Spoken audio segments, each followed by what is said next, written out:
नमस्कार, आप सुन रहे हैं रेडियो सेंट्रल न्यूज। मैं हूं बबली भाटिया। अब खबरें विस्तार से।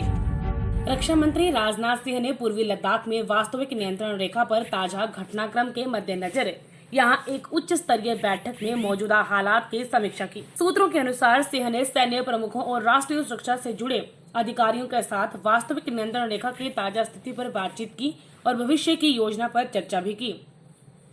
सूत्रों ने बताया कि बैठक में सेना प्रमुख जनरल मनोज मुकुंद नरवणे ने रक्षा मंत्री को 29 और 30 अगस्त की दरमियानी रात पैंगांग झील के दक्षिणी किनारे पर चीनी सेना की हरकतों की जानकारी दी।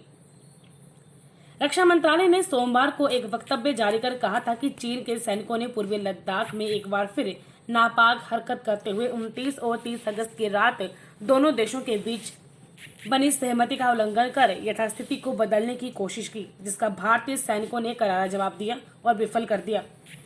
सेना प्रमुख ने इस मुद्दे पर चीन के साथ कमांडर स्तर पर हो रही बातचीत के बारे में भी जानकारी दी।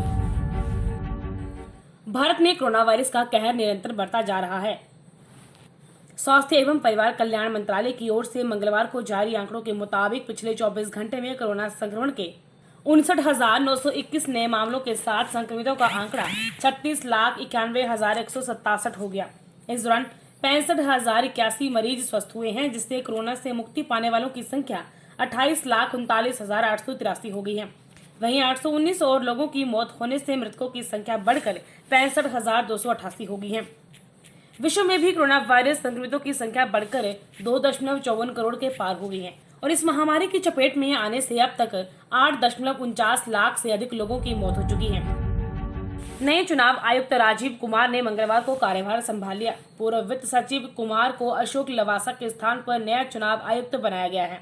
गौरतलब है कि लवासा ने पिछले दिनों इस्तीफा दे दिया था और वह मनीला में एशियाई विकास बैंक के उपाध्यक्ष नियुक्त किए गए थे। कुमार 1984 बैच के IAS अधिकारी रहे हैं और बिहार तथा झारखंड के अलावा केंद्र सरकार के विभिन्न मंत्रालयों में शीर्ष पदों पर काम कर चुके हैं।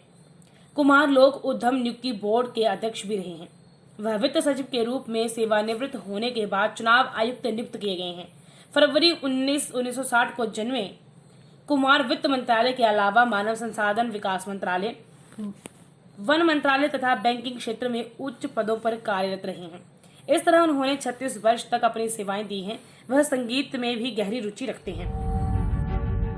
इस वर्ष अगस्त में जीएसटी राजस्व संग्रह 46,449 करोड़ रुपए रहा, जो पिछले वर्ष इसी महीने में संग्रहित 98,202 करोड़ रुपए की तुलना में 12% कम है। जीएसटी संग्रह को लेकर वित्त मंत्रालय द्वारा जारी आंकड़ों के अनुसार अगस्त में संग्रहित 86,449 करोड़ रुपए में CGST 15,906 करोड़ रुपए, SGST 21,064 करोड़ रुपए, IGST 42,264 करोड़ रुपए और अधिभार 7,215 करोड़ रुपए शामिल हैं।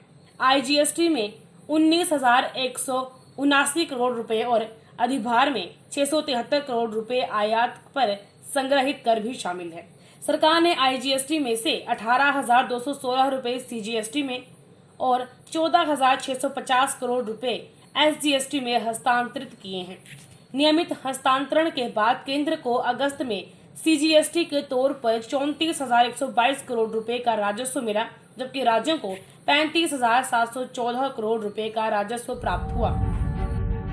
टेलीकॉम कंपनियों को बकाया का भुगतान 10 वर्षों में करने के उच्चतम न्यायालय के आदेश और अगस्त महीने में विनिर्माण गतिविधियों में तेजी आने के बल पर हुई लिवाली से शेयर बाजार पिछले सत्र की गिरावट से उभरते हुए तेजी लेकर बंद हुआ।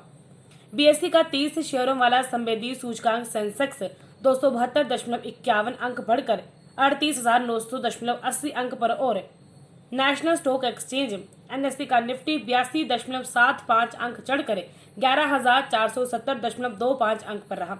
दिग्गज कंपनियों के साथ छोटी और मझोली कंपनियों में भी लिवाली हुई, जिससे BSE का मिड कैप 1.16% चढ़कर 14,832.01 अंक पर और स्मॉल कैप 0.52% बढ़कर 14,413.32 अंक पर रहा।